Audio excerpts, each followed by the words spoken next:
দর্শক স্বাগত সোশ্যাল ইসলামী ব্যাংক নিবেদিত 7 দিনে শুক্রবারে 7 দিন মানেই সংসারের গল্প। যিনি প্রকাশক তিনি অন্যের ভাবনা প্রকাশ করেন, অর্থাৎ একজন লেখক, তিনি কবি, গল্পকার, উপন্যাসিক কিংবা নন ফিকশন রাইটার, তার যে চিন্তা ভাবনা সেটি প্রকাশ করেন একজন প্রকাশক।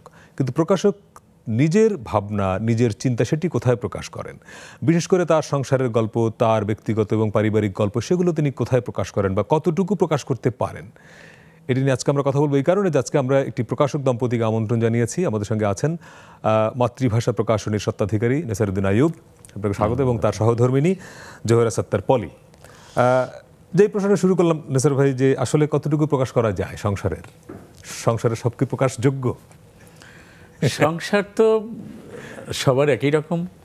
সংসারের সব কিছু যেমন প্রকাশ করা, কিছু তো অপ্রকাশিত থাকতেই পারে, সব হয়তো যায় না, কিন্তু অনেক কিছুই তো প্রকাশ করা যায়। আসলে এই পৃথিবীর গল্পটাই তো আমাদের সংসারের গল্প, রাইট? হ্যাঁ, আমাদের ঘরে যা ঘটে তাই সমাজে ঘটে, সেটার রিফ্লেকশন হচ্ছে সমাজ। এবং আবার সেটা তো সারা পৃথিবীর হয়তো স্থানকাল পাত্রভেদে, জাতিভেদে কিছু পার্থক্য আছে, কিন্তু মানুষের জীবনের গল্প তো আসলে মোটামুটি কাছাকাছি। তার মানে সবার সংসারের গল্প কি ভেতরের গল্পগুলো একই রকম? ভেতরের গল্প ঠিক একই রকম না, অবশ্যই ব্যক্তিভেদে, পরিবেশ, মানুষ ভেদে তো অবশ্যই গল্পে পার্থক্য আছে। এটাকে কতটা পরিশীলিত করা যায়, কতটা সুন্দর জীবনযাপন করা যায়, তার উপর ভালো গল্প নির্ভর করে। আবার অনেক সময় আমরা সেটা যখন পারি না, ব্যর্থ হই, তখন হয়তো সংসারের গল্পগুলো ভিন্ন দিকে মোড় নেয় বা খারাপ হয়ে যায়। আপনাদের গল্পগুলোই শুনবো, তার আগে একটু জানা দরকার যেভাবে আপনাদের পরিচয়টা কিভাবে, এবং আমি যতদূর জানি আপনাদের বাড়ি বোধহয় কাছাকাছি। হ্যাঁ, আমাদের মাদারীপুর জেলায় দুজনের বাড়ি, একই উপজেলায়, বাট ইউনিয়ন আলাদা। আচ্ছা আচ্ছা। জাস্ট পরিচয়টা আমাদের তো সেটেল ম্যারেজ। আচ্ছা আচ্ছা। জাস্ট আচ্ছা, বিয়ের সময়ই পরিচয়? হ্যাঁ, বিয়ের আগে একবার দেখা হয়েছিল। আচ্ছা, আমার মামা মনে হয় পূর্ব পরিচিত ছিল। আচ্ছা আচ্ছা, সেই সূত্রে আর কি চলে আসছে আর কি। আচ্ছা আচ্ছা।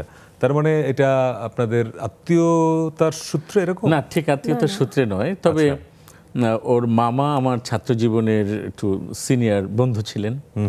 সেই হিসেবেই আমি যখন ছাত্র জীবন শেষ করে যখন পেশায় আসলাম, মানে প্রকাশনা ব্যবসায় আসলাম, এবং এক পর্যায়ে বিবাহের জন্য পাত্রী দেখছিলাম, সেই সুবাদে এক সময় তিনি মধ্যস্থতা করলেন, দেখালেন, পছন্দ হলো, অল্প কয়েকদিনের মধ্যে বিয়ে হয়ে গেল। আচ্ছা আচ্ছা। এবং এই যে আপনার এখন যেই জায়গায় আপনি এসছেন, একটা বড় স্ট্রাগলের গল্প আছে আপনার, মানে সেই গ্রাম থেকে উঠে এসে একটা প্রতিষ্ঠিত প্রকাশনা প্রতিষ্ঠানের মালিক হওয়া এত সহজ ছিল না, জার্নিটা খুবই কঠিন জার্নিটা। এবং এখানে পরিবারের একটা বড় ভূমিকা থাকে, যে কোনো ব্যক্তির, তিনি যেই হন না কেন। ফলে আপনার এই আজকের এই জায়গায় আসার পেছনে পরিবারের রোলটা কী ছিল, যেহেতু আমরা সংসারের গল্পটাই করছি এটা সেখানে, এবং সেইখানে আমি স্পেসিফিক যদি জানতে, সেইখানে ভাবির রোলটা কি? এটা প্রকাশক হবার পরে তো আমি বিয়ে করেছি। আচ্ছা। তো বিয়ের পরে ও আসলে বউ হিসাবে আমাদের পরিবারে একজন আদর্শ বউ ছিল। আচ্ছা। তারপরে পেশাগতভাবে সে সরকারি চাকরি করতে চেয়েছিল আর কি। সে একজন মুক্তিযোদ্ধার কন্যা, সেই হিসেবে তার জন্য কোটা ছিল। এখন কোটা নিয়ে খুব কথা হচ্ছে, কোটা নিয়ে এখন অনেক কিছু হচ্ছে। তো না, মানে তার সুযোগ ছিল আসলে যে সরকারি চাকরিতে যাবার, কিন্তু আমি তাকে বললাম যে আমরাও তো মানুষকে কাজ দিচ্ছি, আমাদের সাথে কত লোক কাজ করছে প্রতিষ্ঠানে, কাজেই বদলিযোগ্য সরকারি চাকরি না করে বরং আমার সাথে ব্যবসা করো। তখন সে ব্যবসায় খুব ভালো একজন সহযোগী হিসেবে কাজ করছে, সেই থেকে এই পর্যন্ত। আচ্ছা, সরকারি চাকরির সুযোগ থেকে আপনি বঞ্চিত? সরকারি চাকরি আমার বাসায় আমার ওরকম না, মানে আমারও একটু ইচ্ছা ছিল যে বিজনেস করি, বা সরকারি চাকরি করলে তখন ওই সময়টা মনে হয়েছিল যে আমরা আসলে আমাদের অনেক আলাদা আলাদা থাকতে হবে বেশ কিছু সময়। এটা একটা চ্যালেঞ্জ। হ্যাঁ, ওই সময়টায় আমরা ওই রিস্কটা নিতে চাইনি, মানে ওই সময়টা চেয়েছিলাম যে আসলে একসাথেই থাকা দরকার। আচ্ছা আচ্ছা। সেই থেকেই। আর আমার অন্য একটা বিজনেসের প্রতিও খুব আগ্রহ ছিল, যেমন পোশাক বুটিক হাউসে, যে ওইটা নিয়ে আমি বেশ কিছুদিন ট্রাই করেছি, বিভিন্ন কোর্স করেছি। তারপরে আর হলো না আর কি। পরে দেখা গেল যে বইকেই ভালো লাগতে শুরু করলো তারপর থেকে। আচ্ছা, যদিও বইয়ের ব্যবসাটা খুব কঠিন, ধরেন করোনার সময় আমরা দেখেছি যে অনেক নারী কিন্তু নতুন করে উদ্যোক্তা হয়েছেন, বিশেষ করে এই যে শাড়ি পোশাক, নারীদের পোশাক নিয়ে অনেকে উদ্যোক্তা হয়েছেন, অনেকে ভালো করছেন এখন। এবং এখানে বোধহয় এখনো স্ট্রাগল আছে, কিন্তু বইয়ের স্ট্রাগলটা বোধহয় আর একটু মানে কঠিন, নাকি কি মনে হয় আপনাকে? খুব কাছ থেকে দেখেন তো। না, কোভিডের সময় ছিল, তারপরও তখন অনলাইনে সেল করা যেত, যারা করেছে তারা করতে পেরেছে,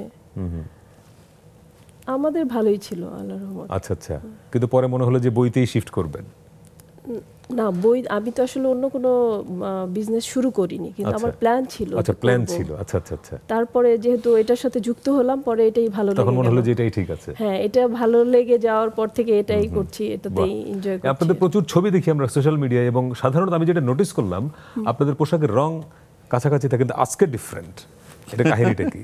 আজকে কিন্তু মিলছে না। আজকে আমরা একটু টাইটা একটু ম্যাচিং করে, কোথায় টাইটা হয়নি, ম্যাচ হচ্ছে, কিন্তু আমরা প্রায় দেখি যে আপনাদের কাছাকাছি থাকে। আমি ওই যে ফ্যাশন ডিজাইনিং পড়েছিলাম তো, যার কারণে আমার মনে হয়েছিল যে এখন বর্ষাকাল, এখন নীল পরা দরকার।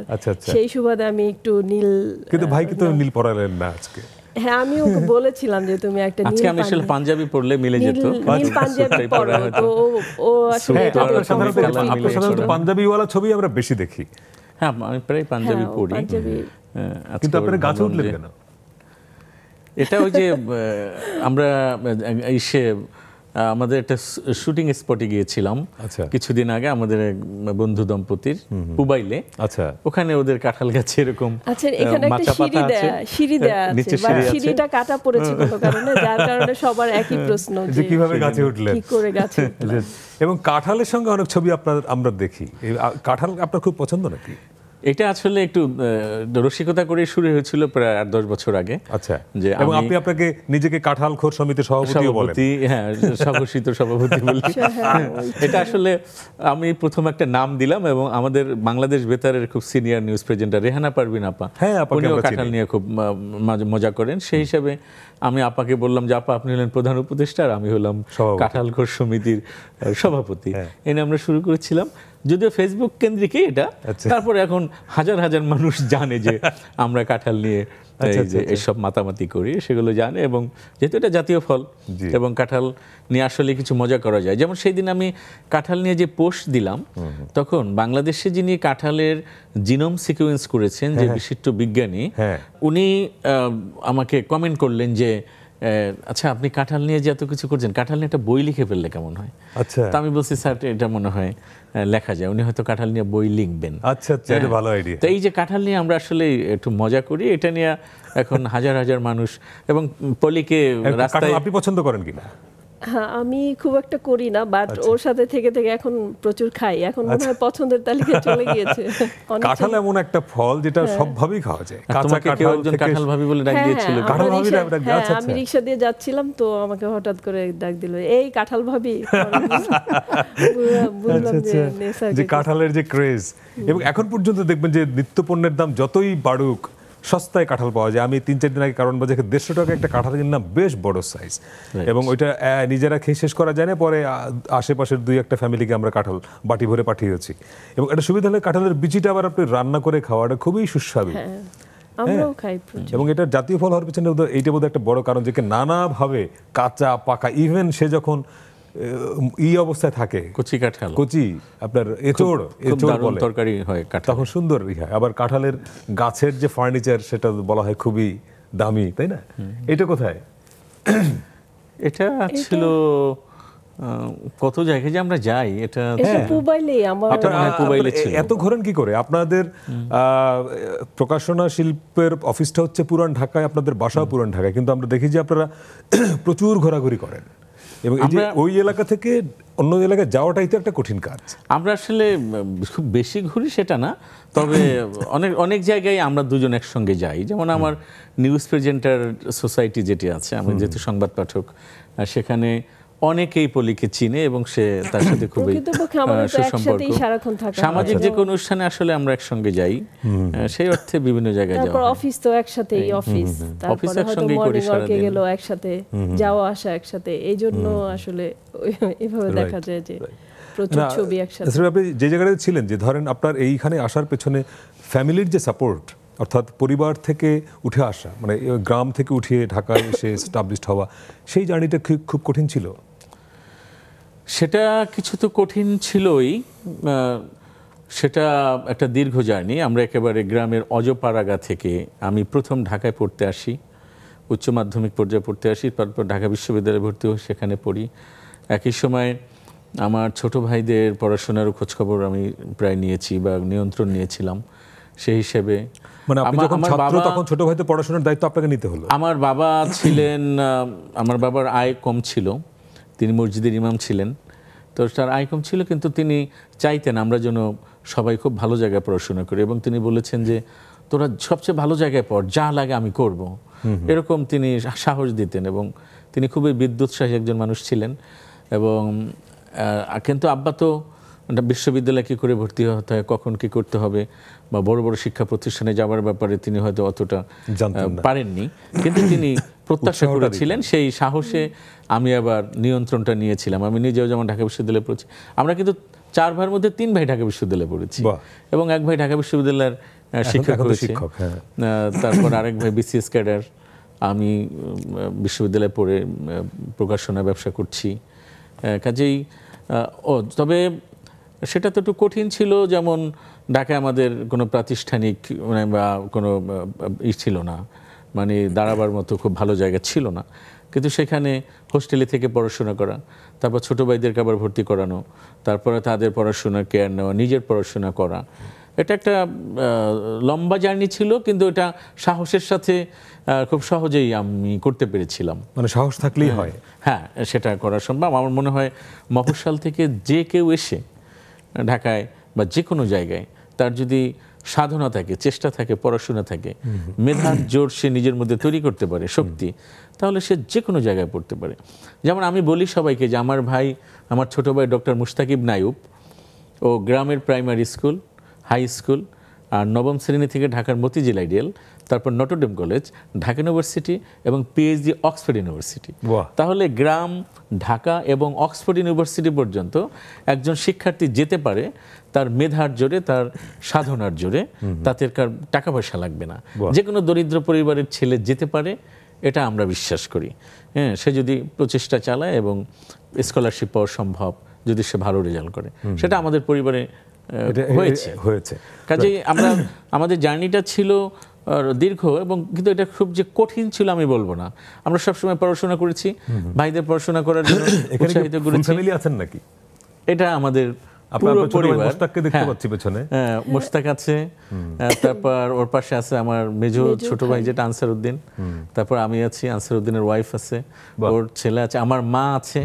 আপনার মা জীবিত আছেন? আমার মা জীবিত আছেন। আব্বার কথা বলছিলেন, উনি জীবিত আছেন? আমার আব্বা এখন নেই, আমার আব্বাকে আল্লাহ নিয়ে গিয়েছেন, প্রায় 7 বছর হলো। আচ্ছা আচ্ছা। আর আমার মা আছেন, ওই যে অনন্যা মহিষী, আমাদের পরিবারের একমাত্র কন্যা, ও আছে, আমার ওয়াইফ। আপনারা কি যৌথ ফ্যামিলি, মানে একসঙ্গে থাকে না? আমরা একসঙ্গে থাকি। একসঙ্গে। বাহ, এটি একটি বিরাট ব্যাপার, মানে ঢাকা শহরে একসঙ্গে থাকতে পারা। এবং সেখানে কিন্তু যেটা বলা হয় বাংলাদেশের এই যে যৌথ পরিবারগুলো যে ভেঙে যাচ্ছে, এটার একটা বড় কারণ নানা রকম বাস্তবতা। যে ধরেন অর্থনীতি হয়তো একটা বড় ব্যাপার, আর চিন্তা একটা বড় বিষয়। সেখানে পরিবারের নারীদের সবচেয়ে বড় রোলটা প্লে করতে হয়। যদি আপনি যৌথ ফ্যামিলি রাখতে হয়, সেখানে আপনার একটা বড় ভূমিকা রাখতে হয়। মানে এই যে যৌথ ফ্যামিলিতে থাকা, এটা কেমন? আমি তো এখন অনেক এনজয় করি, তার এখন না ওদের ছাড়া আমি ভাবতেই পারি না। মানে ওদের ছাড়া যে আমি কখনো থাকবো, এটা চিন্তা করলেও আমার খারাপ লাগে। আচ্ছা আচ্ছা, বিষয়টা এরকম দাঁড়িয়েছে। আর আমার ফ্যামিলির প্রত্যেক সদস্যই আসলে খুবই ভালো, মানে প্রত্যেককেই ভালো হতে হয়। যে বড় একা যৌথভাবে থাকতে গেলে সবার মানসিকতা একরকম না হলে কঠিন। হ্যাঁ, যেমন ওর ভাইয়েরা, ওরা তো আল্লাহর ইচ্ছা মানে খুবই ভালো, খুবই জেন্টেল। তারপর ভাইয়ের ওয়াইফরা, অন্যরা সবাই, পরিবারের সবাই খুব থাকতে চায় আর কি, সবাই একসাথে। এই জন্যই থাকা, মানে একসঙ্গে থাকতে চাইতে হবে আসলে, যে আপনি যৌথভাবে থাকতে চান। আর আমি বলবো অন্যভাবে যে মানুষের চাওয়াই উচিত। দেখেন, মানুষ তো সামাজিক জীব, সে তো আর একা বসবাস করতে পারে না, তার তো কারো না কারোর সাথে বসবাস করতে হয়। সবচেয়ে বেশি ভূমিকা নেসারেরই, কারণ নেসার সবসময় চায় এবং সবাইকে এটা বোঝায় যে আমরা একসাথে থাকবো, এটার সুবিধা কি অসুবিধা কি। তো এখন সবাই আস্তে আস্তে বুঝতে পেরেছে আমাদের একসঙ্গে থাকা উচিত, এই কারণে যে মানুষ তো, আপনি তো একা বাঁচতে পারবেন না, রাইট? আপনি হয়তো, আমরা যৌথভাবে থাকাটা নিয়ে আরো কথা বলবো, একটা ছোট্ট বিরতি নিয়ে আসছি। দর্শক, আজকে আমরা নেসারউদ্দিন আইয়ুব এবং তার সহধর্মিনীর সঙ্গে কথা বলছি। ফিরছি একটা ছোট্ট বিরতি নিয়ে, সঙ্গে থাকবেন। দর্শক, বিরতির পরে আবারও স্বাগত সোশ্যাল ইসলামী ব্যাংক নিবেদিত 7 দিনে শুক্রবারের 7 দিন মানি সংসারের গল্প। এবং আজকে আমরা কথা বলছি নিসারউদ্দিন আইয়ুব। তিনি একটি প্রকাশনা প্রতিষ্ঠানের প্রধান এবং একই সঙ্গে বাংলাদেশ বেতারের সংবাদ পাঠক। অনেকগুলো পরিচয় তার, এবং আছেন তার সহধর্মিনী জোহরা সত্তার পলি। আপনাদের পরিবারের খুবই গুরুত্বপূর্ণ সদস্য আপনার ছোট ভাই মুশতাক ইবনে আইয়ুবকে আমরা যুক্ত করেছি। মুশতাক ভাই, আপনাকে স্বাগত জানাই। আমরা বিরতির আগে যেই প্রসঙ্গে ছিলাম যে সংসার মানে যৌথভাবে থাকার যে একটা মজা, এবং আপনারা যৌথভাবে এখনো থাকতে পারছেন, আপনার কাছে দুইটা প্রশ্ন আমার। নাম্বার ওয়ান, যে ভাই কতটা জরুরি, মানে আমার ভাই নাই, এই জন্য আমি বুঝি না যে একজন ভাই থাকা কতটা সুবিধা, এক। আর দুই, যে যৌথভাবে থাকতে পারায় 2024 সালেও, তাও ঢাকা শহরে, এটি কি করে সম্ভব হয় এবং এর সুবিধাগুলো কি? জি, অনেক ধন্যবাদ আমাকে যুক্ত করার জন্য আপনার এই অনুষ্ঠানে। এবং প্রথম যে প্রশ্নটি করেছেন, আমার মনে হয় যে পরিবারে যত সদস্য আছে, আমাদের বাবা মা থাকে, ভাই বোন থাকে, তার মধ্যে নিশ্চয়ই বাবা মায়ের পরে প্রথম পরবর্তী ধাপের যারা আছে সেখানে ভাইয়ের প্রসঙ্গটা সবার আগে আসে। এবং যিনি বড় ভাই থাকেন তাকে অনেক সময় আমরা প্রায় সেই আমাদের সাংস্কৃতিকভাবে বলি অথবা প্র্যাকটিক্যাল যে দৃষ্টিকোণ, সেখান থেকেও বাবার পরেই আসলে অবস্থান তৈরি হয়। তবে এটি হয়তো প্রাকৃতিকভাবে তিনি পেয়ে যান, কিন্তু বলবো যে বাস্তবতা নিরিখে অথবা আমাদের যাপিত জীবনের যে ধারাবাহিকতা, তার মধ্যে তিনি এই অবস্থানটা ধরে রাখতে পারবেন কিনা সেটি কিন্তু নির্ভর করে তিনি কতখানি দায়িত্ব পালন করছেন বা করছেন না তার উপরে। আমি খুবই ভাগ্যবান এবং বলতে পারি নির্দ্বিধায় যে আজকে যার সম্বন্ধে কথা হচ্ছে এখানে, নিসারউদ্দিন আইয়ুব, তিনি ওই আসনটি নিয়েছেন। এবং ভাই হিসেবে তো বটেই, পরিবারের অভিভাবক হিসেবেও তিনি অত্যন্ত কার্যকর এবং আমরা বলবো যে আমাদের জীবনের জন্য, জীবন গড়ার জন্য খুব গুরুত্বপূর্ণ ভূমিকা রেখেছেন। একজন ভাইয়ের এই যে রোল প্লে করতে পারা, অনেক ফ্যামিলিতে আমরা দেখি ভাইয়ের দ্বন্দ্ব, সম্পত্তি নিয়ে হোক, যা কিছুই হোক, অর্থাৎ যেখানে টাকা পয়সার মানে স্বার্থের ব্যাপার থাকলে পরে দ্বন্দ্বটা তৈরি হয়। আপনাদের সঙ্গে এই যে মধুর সম্পর্কটা, তার মানে কোনো স্বার্থের দ্বন্দ্বটা নেই, তৈরি হয়নি এখনো?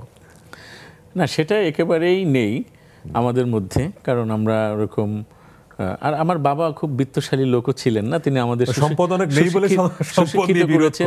হতে পারে যে নেই বলে, আর আমি বলবো যদি থাকতো বা কিছু যে নেই সেটিও না আছে, সেগুলোর দিকে আমরা কোনোদিন মনে হয় ভ্রুক্ষেপ করিনি যে কে ভোগ করবে কে করবে না, ভাগ হতে পারে।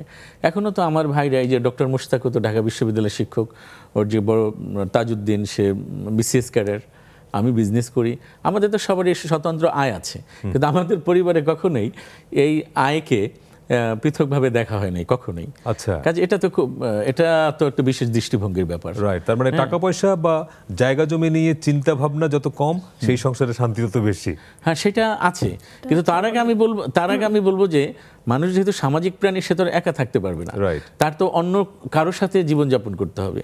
সেটা আমরা যারা ভাইয়ের সাথে বিরোধ করি, তার কিন্তু দূরের একজন বন্ধু অথবা আরো দূরের একজন আত্মীয়, কিংবা পথে ঘাটে বা আমার অফিসে বা অন্য কোনো জায়গায় সমাজ থেকে দূরের লোক কাছে এনে তাকে নিয়ে খাই, তাকে নিয়ে আনন্দ করি, তখন আমার ভাইটা দূরে থাকে। কিন্তু উচিত হচ্ছে আমার কাছের মানুষ নিয়ে আগে সুন্দর জীবনযাপন করা, সুসম্পর্ক রক্ষা করা, তারপর বাইরের মানুষগুলোর টানা, তাইলে তো পরিবারেও সমাজটা সুন্দর হয়। ডক্টর মুশতাক, আমার আরেকটা প্রশ্ন ছিল যে এই যৌথভাবে থাকতে পারা, এই সময় এসে যখন আমরা দেখি যে সব ফ্যামিলি, অধিকাংশ ফ্যামিলি ভেঙে যাচ্ছে, ছোট ছোট হয়ে যাচ্ছে, এবং তার পেছনে অনেকগুলো যৌক্তিক কারণও আছে, কিন্তু সেই যৌক্তিক কারণের মধ্যেও আপনারা একসঙ্গে থাকতে পারছেন ভাইয়েরা সবাই, এটি সুবিধাটা কি, বা এটি কি করে সম্ভব হয়? এটি তো নিঃসন্দেহে বলা যায় যে একটা এখনকার সময় এসে ভীষণ অভাবনীয় একটি ঘটনা।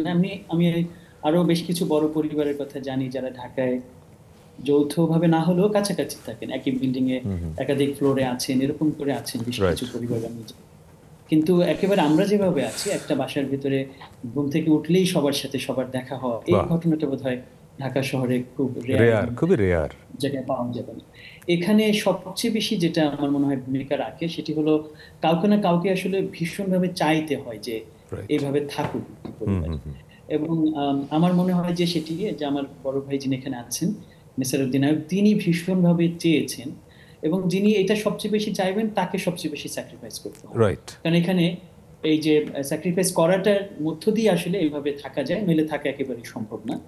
সুতরাং যিনি সবচেয়ে বেশি চান তিনি সবচেয়ে বেশি স্যাক্রিফাইস করেন, এবং সেটা তিনি করেছেন, আমার বড় ভাই যিনি সেটা করেছেন। এবং বলবো যে সে কারণেই আমরা আসলে এভাবে থাকতে পেরেছি। তিনি যদি একটু নিজের স্বার্থ চিন্তা করতেন অথবা নিজেকে ভালো রেখে আমাদের হয়তো অতখানি না, তাহলে হয়তো আমাদের এভাবে নাও থাকা হতে পারতো বা হয়তো থাকা হতোই না। এটি একটি গুরুত্বপূর্ণ বিষয়। এবং আরেকটি আমার মনে হয় ভীষণ গুরুত্বপূর্ণ হচ্ছে আমাদের পরিবারে যারা এসছেন, আমরা 4 ভাই, আমাদের বাবা মা সেটা তো অনেক আগ থেকে আমরা জন্মগতভাবে আছি, কিন্তু পরবর্তীতে যারা এখানে যুক্ত হয়েছেন, আমাদের ভাইদের সহধর্মিণী যারা, তারা তারা এখানে আমি বলবো যে আরো আরো শক্তিশালী ভূমিকা রেখেছেন। কারণ তারা যদি এখানে একই মানসিকতা ধারণ না করতেন এবং তারাও যদি এই স্যাক্রিফাইস করার মানসিকতায় অংশ না নিতেন, তাহলে মনে হয় আমাদের পক্ষে এটা, আমার বড় ভাই চাইলেও হয়তো তখন আমরা আমি সেই প্রশ্নটা আপনাকে করেছিলাম যে পরিবারের যারা স্ত্রী হিসেবে আসেন তাদের রোলটা আসলে অনেক সময় তার চেয়েও বেশি, এবং সেখানে আপনার একটা বড় রোল বা আপনার অন্য ভাইদের স্ত্রীদের খুব বড় রোল। ফলে এই যে একসঙ্গে থাকতে পারছেন, সুবিধাগুলো কি হয়? সুবিধা তো অনেক, যার যখন খুশি ইচ্ছা বাইরে চলে যেতে পারছি, কোনো টেনশন নাই। খাবার বাসায় কেউ না কেউ তো আছে, কেউ না কেউ তো আছে। যাদের বাচ্চা আছে তাদের বাচ্চা রেখে চলে যাচ্ছে, বাচ্চা টেক কেয়ার করার মতো লোক আছে, এরকম। তারপর কেউ অসুস্থ হলে সবাই মিলে সেবা করতে পারছি। তারপর যখন আমার শ্বশুর যখন অসুস্থ ছিলেন, তখন আমরা পর্যায়ক্রমে সবাই তার কাছে থাকতে পেরেছি, সেবা করেছি। সে অনেক ভালো একটা সুবিধা পেয়েছে। এগুলো সুবিধা। এইটা আমি খুব একেবারে স্মরণীয়ভাবে বলবো যে এই যে পলি, আমার আব্বা অনেক দীর্ঘদিন অসুস্থ ছিলেন নানান কারণে। তাহলে আব্বাকে ও যেইভাবে মানে টেক কেয়ার করেছিল, সেবা করেছিল, সেটা আমাদের ভুলবার নয়। এবং আমার অন্য ভাইয়ের বউরা করেছে আমাদের বাইরে। আমরা কোনোদিন, আব্বাও কোনোদিন কোনো সমস্যা মনে করেন নাই যে অমুকের নেই, মানে আমরা কেউ না কেউ আছি। আর ও করে সবসময় মা বলে, বৌমা কোথায়, সারাদিন বৌমা বলে ডাকতো, ও বাবা বাবা করে ডাকতো। এখানে একটা কথা আপনাকে বলি, আপনি তো শুরুতে আমাদের বিয়ের কথা বলেছিলেন। বিয়ের সময় ওকে দেখতে গিয়ে আমি কয়েকটা 3-4টা শর্ত দিয়েছিলাম সংক্ষিপ্ত আলাপে। আচ্ছা, বলেছিলাম আমি বড় ছেলে, প্রথম শর্ত হচ্ছে আমার ভাইয়েরা সারা জীবন যদি একসঙ্গে আমরা থাকি বা থাকার চেষ্টা করব, সেক্ষেত্রে তোমার সম্মতি থাকতে হবে, এক্ষেত্রে কোনো দিন তুমি কিছু বলতে পারবে না। আর 2 হচ্ছে আমার বাবা মায়ের 4 ছেলের মেয়ে নেই, তো তুমি তাদের একজন মেয়ে হবা, এরকম কিছু বলেছিলাম। এই 2টা খুব ইম্পর্টেন্ট ছিল। ও হ্যাঁ বলেছিল, কিন্তু সে একটা শর্ত, আমি চেষ্টা করেছি।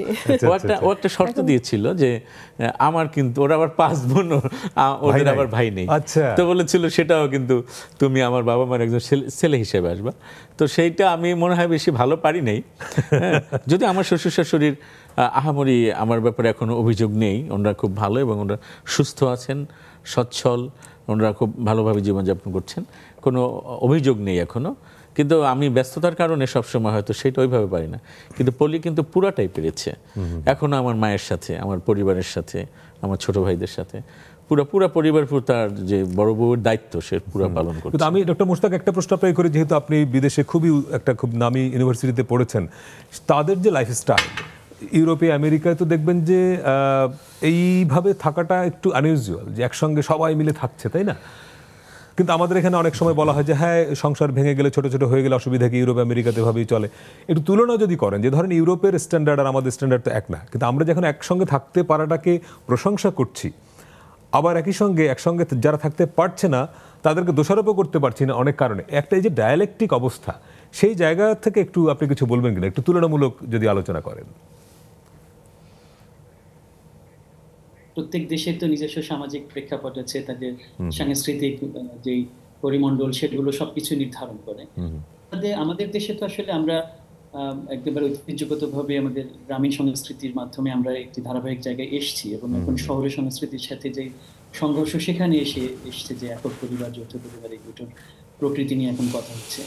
বিদেশে যেটা তো আসলে একেবারেই অপ্রত্যাশিত এবং চাওয়ারই আসলে সুযোগ নাই যে সেখানে অনেক মানুষ একসাথে থাকবে। সেটি মনে হয় মূল কারণ আমার কাছে মনে হচ্ছে, ওখানে জীবনযাত্রা যেরকম চলে, ওখানে মানুষের জীবনযাত্রার ব্যয় যেরকম, এবং তারা যেভাবে ভাবে এবং তাদের ক্যারিয়ার যেভাবে প্রোগ্রেস করে, এই সব কিছু মিলিয়ে আসলে তাদের বাস্তবতা হচ্ছে যে এরকম লাইফ লিড করা আসলে খুব ডিফিকাল্ট। আমার এটা যেটা উপলব্ধি হয়েছে ওখান থেকে, সেটি হলো যে তারা যদিও একটু দূরে দূরে থাকে, অনেক সময় এই যে 18 বছর পরে ছেলেমেয়েরা পরিবারের বাইরে চলে যায়, নিজেদের মতো করে পড়াশোনা করে আলাদা আলাদা থাকে, এবং পরিবারও চায় যে সে ওরকম ভাবেই বেড়ে উঠুক। এটি খুব যে বেশি আমি খুব খারাপ দৃষ্টিতে পেয়েছি তা না। আমি বরং পারিবারিক বন্ধন সেখানেও খুব শক্তিশালী। যখন ক্রিসমাস সময় যখন আমি একটা গ্রামের ভিতর দিয়ে অথবা আমার ল্যাবে যাওয়ার পথে একটি লোকালয়ের মধ্যে দিয়ে যাচ্ছে, আমি দেখতাম যে যেই ঘরে কখন আলো জ্বলে নাই সেখানে আবার আলো জ্বলে উঠেছে। তার মানে যখনই ওরা সুযোগ পাচ্ছে তখনই কিন্তু তারা আবার একসাথে। সুতরাং একসাথে থাকার প্রবণতা সবার ভিতরে আছে, হয়তো ওদের সামর্থ্যের হয়তো নানা কারণে পারছে না। আমরা হয়তো কেউ এটা যারা চেষ্টা করে আমাদের দেশে এখনো হয়তো সম্ভব, সে কারণে এটি এখন আমরা করতে পারছি। রাইট। ডক্টর মুশতাক, অনেক ধন্যবাদ আপনাকে আমাদের সঙ্গে যুক্ত হওয়ার জন্য। আমরা আরেকটা ছোট্ট বিরতির সময় হলো আপনার কথা বলবো আরো। দর্শক, আরেকটা বিরতির সময় হলো, ফিরছি একটু পরেই, সঙ্গে থাকবেন।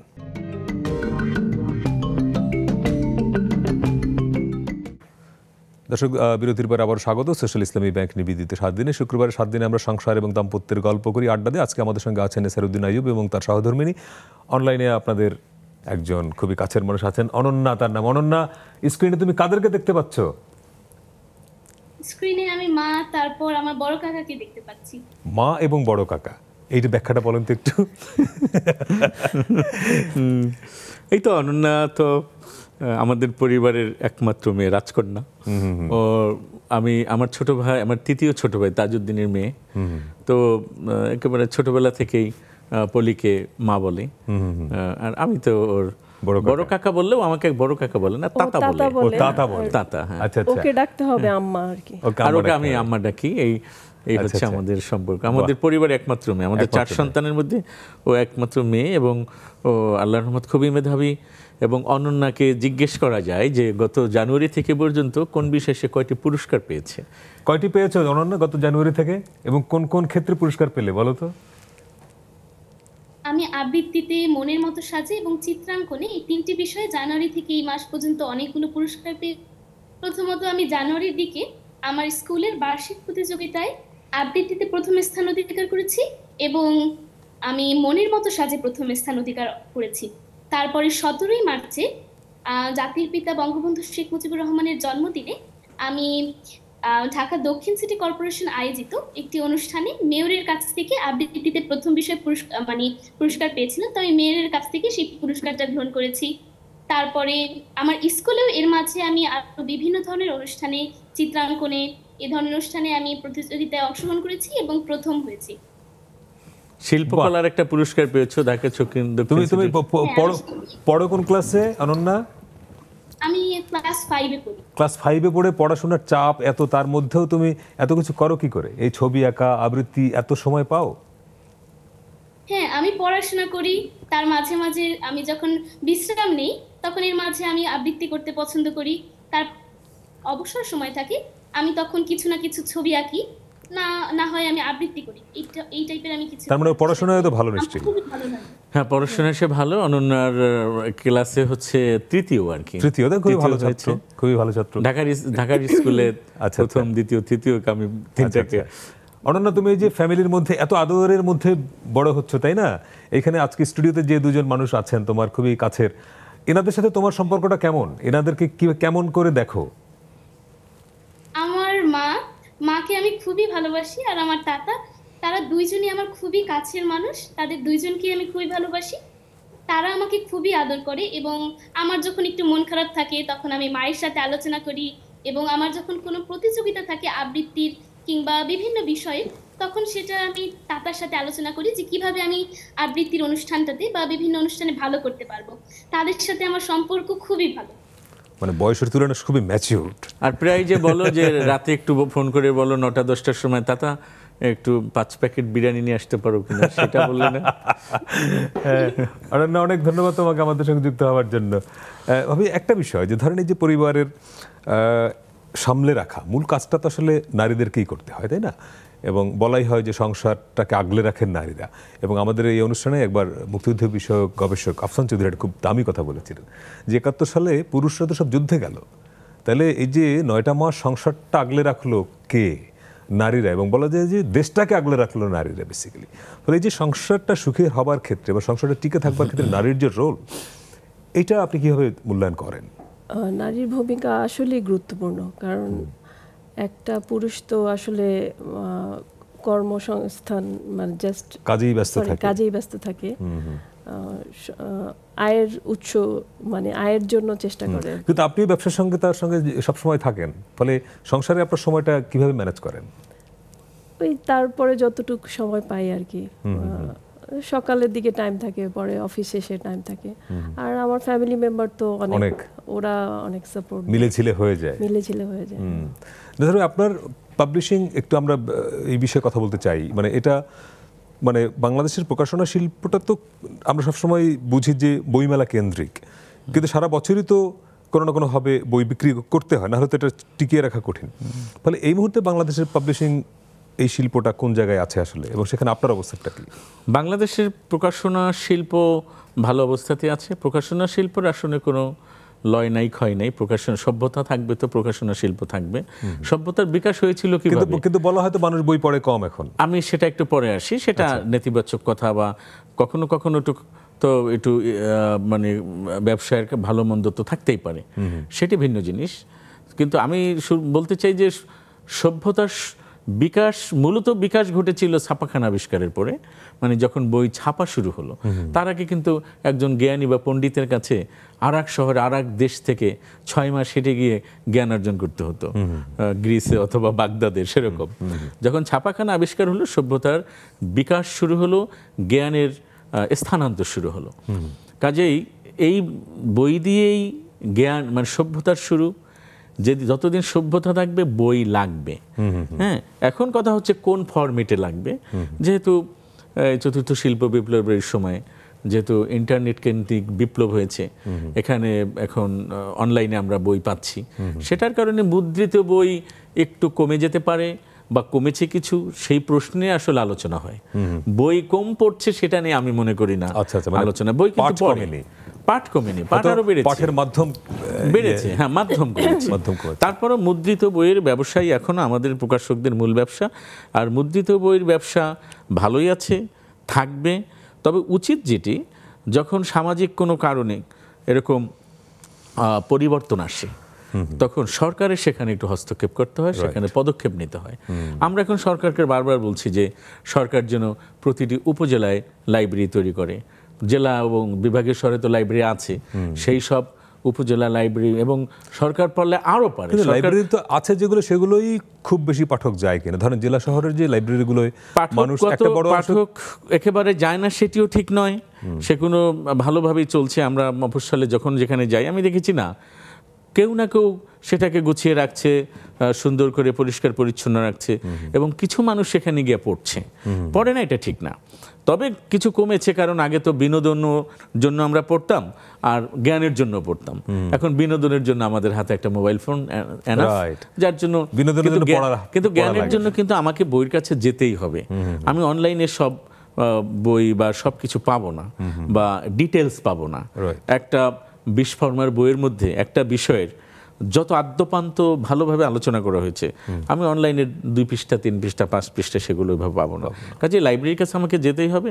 কিন্তু আমি লাইব্রেরির কথা বলেছিলাম এই কারণে, আমাদের সরকারের উচিত এখন এই দিকে নজর দেয়া, যে সরকারের প্রণোদনা বা বিভিন্ন বাজেট বাড়িয়ে বই ক্রয় করা, যাতে প্রকাশকরা বিক্রি পায় এবং প্রকাশনাগুলো টিকে থাকে। আবার একটা সময় আসবে হয়তো বই বিক্রি আবার বেড়ে যাবে। আর এখনো কিন্তু উপন্যাস, গল্প এগুলোর সেল একটু কমেছে, কিন্তু মোটিভেশনাল বইয়ের সেল বেড়েছে, ইতিহাস ভিত্তিক বইয়ের সেল বেড়েছে, বিদেশি অনুবাদ বইয়ের সেল বেড়েছে। কাজেই বই বিক্রি হচ্ছে, কোটি কোটি টাকার বই বিক্রি হচ্ছে বাংলাদেশে। এবং আপনার এই ব্যবসায় কোনো কারণ নেই, আপনার এই ব্যবসায় বা এই কাজে আপনার সহধর্মিনী সহায়তা করেন, সবসময় থাকেন, সেই সাপোর্টটা কতটুকু কাজে লাগে? এটা তো ভীষণ কাজে লাগে। আমি রসিকতা করে বলি যে বই এবং বউ এটা আমার সবসময় সঙ্গেই থাকে।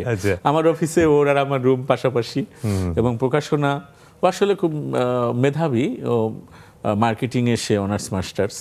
কাজেই সেই জ্ঞানটা এখন বই বিক্রিতে কাজে লাগাচ্ছে। হ্যাঁ, সেটি কাজে লাগে, এবং প্রকাশনার আদ্যপান্ত সে বোঝে। অনেক বছর ধরে আমার সাথে কাজ করে।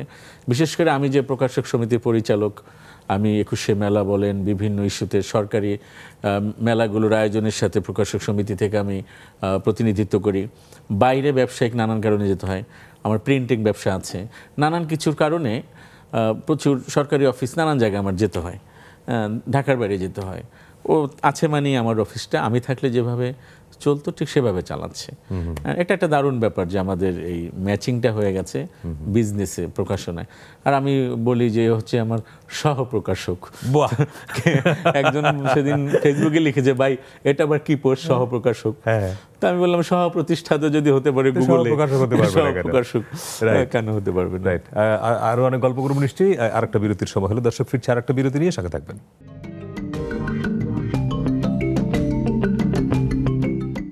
দর্শক বিরতির পরে আবারও স্বাগত সোশ্যাল ইসলামী ব্যাংক নিবেদিত 7 দিনে, শুক্রবারে 7 দিন মানি সংসারের গল্প। এবং আজকে আমরা কথা বলছি প্রকাশক নেসারউদ্দিন আইয়ুব এবং তার সহধর্মিণী, তিনি যাকে বলছেন সহ প্রকাশক, জোহরা সত্তার পলি।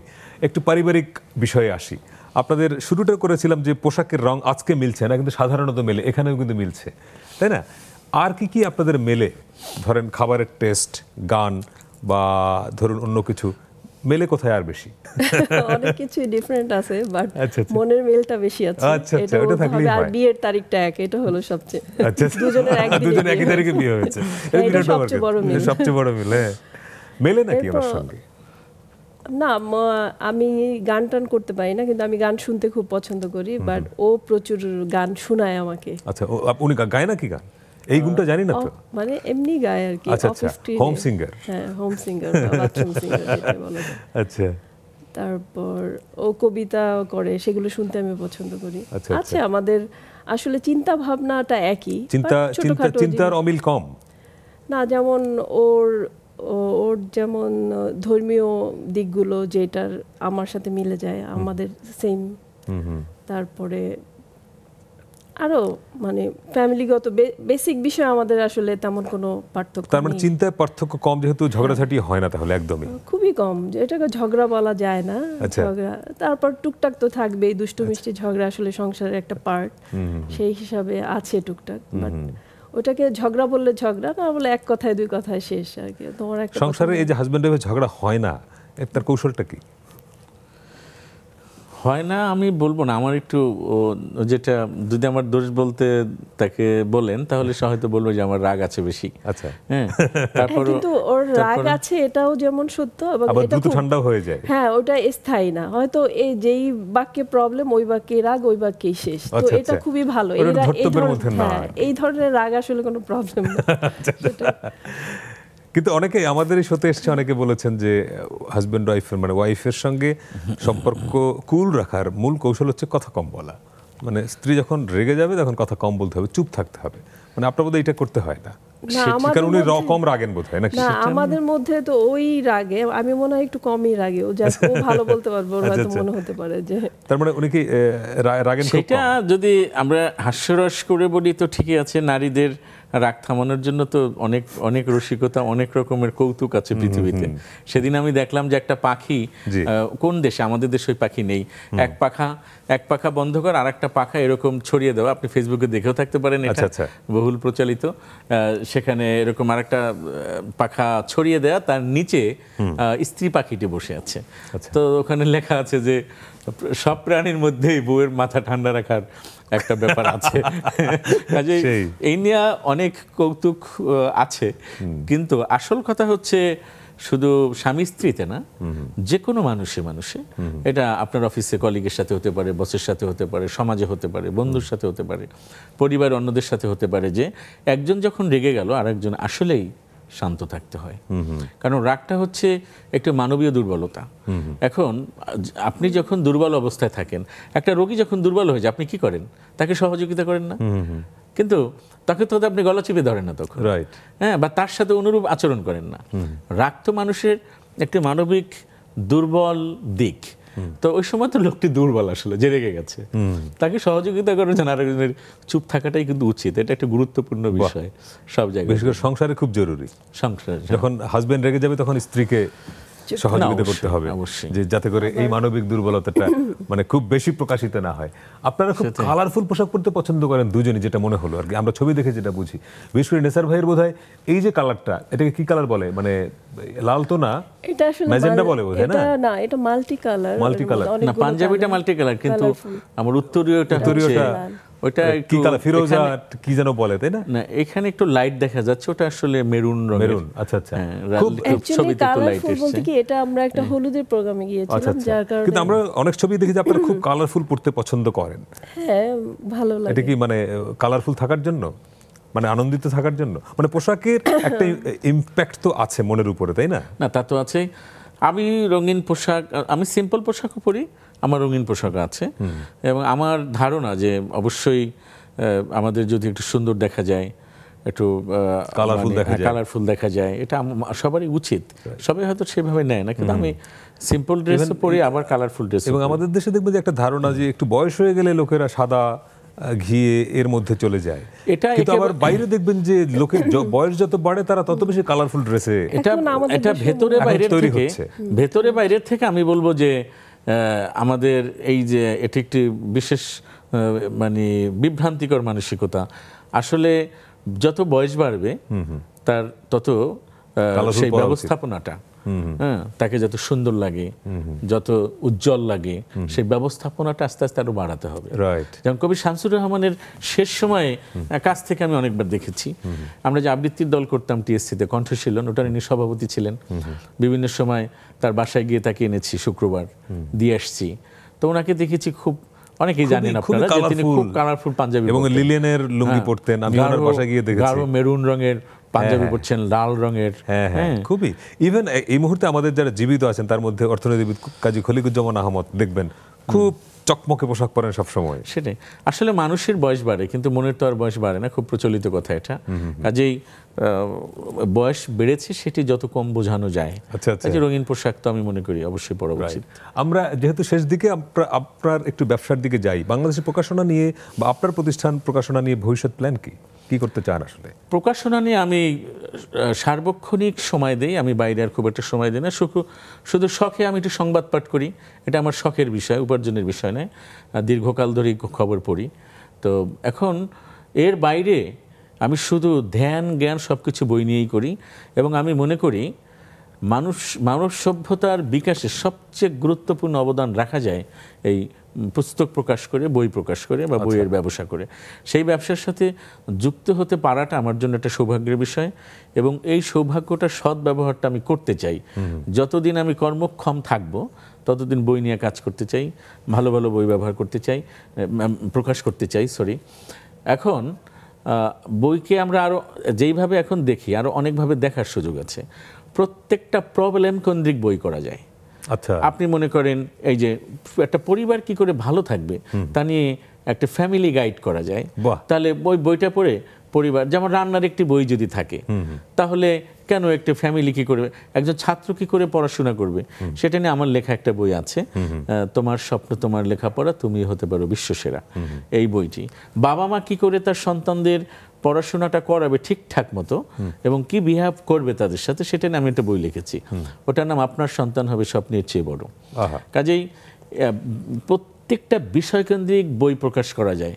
বই হবে মানে একটা অসুখ হলে যেমন ডাক্তার প্রেসক্রিপশন অনুযায়ী সবকিছুর ওষুধ দেয়, ঠিক প্রত্যেকটা প্রবলেমের জন্য একটা বই বের করা সম্ভব। মানে সেটা করতে চান আপনি? সেটা আমি করতে চাই এবং চেষ্টা করছি, এর মধ্যে করা হয়েছে কিছু। আচ্ছা আচ্ছা, ভাবি আপনার কি স্বপ্ন, মানে এই বই নিয়ে কি স্বপ্ন আছে ভবিষ্যতে? আমাদের প্রকাশনা প্রতিষ্ঠানটা অনেক বড় হোক, সবার হাতে বই পৌঁছে দিতে পারি, ভালো ভালো বই হোক। আমাদের আসলে 3টা পাবলিকেশনস, স্কুল কলেজের শিক্ষার্থীদের একাডেমিক বইয়ের জন্য স্কলার্স পাবলিকেশনস, এরপরে সকল সৃজনশীল বইয়ের জন্য সব ধরনের মাতৃভাষা প্রকাশ, আর ধর্মীয় বই এবং মাদ্রাসা শিক্ষার্থীদের বই প্রকাশের জন্য পাঞ্জের ইসলামিক পাবলিকেশনস। এই 3টি প্রতিষ্ঠান নিয়ে স্কলার্স পাবলিকেশনস গ্রুপ, এটা হচ্ছে আমাদের পাবলিকেশনস। এটা নিয়ে আমরা আসলে আর অনেক দূর যেতে চাই, এবং প্রকাশনা জগতে আমি বলবো, আমি প্রকাশনা বলি না, আমি বলবো সভ্যতার বিকাশে কিছু যদি করে যেতে পারি কিছু, তাহলে সেটি হয়তো আমাদের। আপনাদের জন্য সেই শুভকামনা থাকলো। আমরা প্রত্যাশা করি যে বাংলাদেশের বইমেলা কেন্দ্রিক যে বইয়ের ব্যবসাটা, এই ধারণা থেকে বেরিয়ে আসবার সময় এসছে, কেননা ওই এক মাসে বই বিক্রি করে তো সারা বছর নিশ্চয়ই আপনারা চলতে পারেন না। তো আমরা হচ্ছে যে সারা বছরই বইয়ের বিক্রি হবে, এবং সেখানে আপনি যেটি বললেন যে রাষ্ট্রের একটা পৃষ্ঠপোষকতা দরকার, কাগজে কালিতে মুদ্রণ ম্যাটেরিয়ালের দাম তো এখন অনেক বেশি, ফলে এই জায়গাটা রাষ্ট্রের সাবসিডি দেয়া বা তার এমন কোন নীতি প্রণয়ন করা যেটা বইয়ের সহায়ক হয়, তাই তো? সেই প্রত্যাশা আমরা করি। ভাবি অনেক ধন্যবাদ আমাদের সময় দেওয়ার জন্য। নেসারউদ্দিন আইয়ুব, আপনাকে ধন্যবাদ। আমরা আপনাদের সমৃদ্ধি কামনা করি। এরকম যে এখনো ঢাকা শহরে একসঙ্গে ভাই বোনরা মিলে থাকতে পারছেন, মানে ভাই এবং ভাই স্ত্রীরা একসঙ্গে থাকতে পারছেন, এটা বিরাট ব্যাপার। কিন্তু ধন্যবাদ আপনাদেরকে, ধন্যবাদ, এবং নেক্সট টেলিভিশনকে ধন্যবাদ আমাদেরকে আমন্ত্রণ জানানোর জন্য। দর্শক, এই ছিল আমাদের আজকের 7 দিনে। সবার সংসার সুখের হোক, ভালো থাকবেন।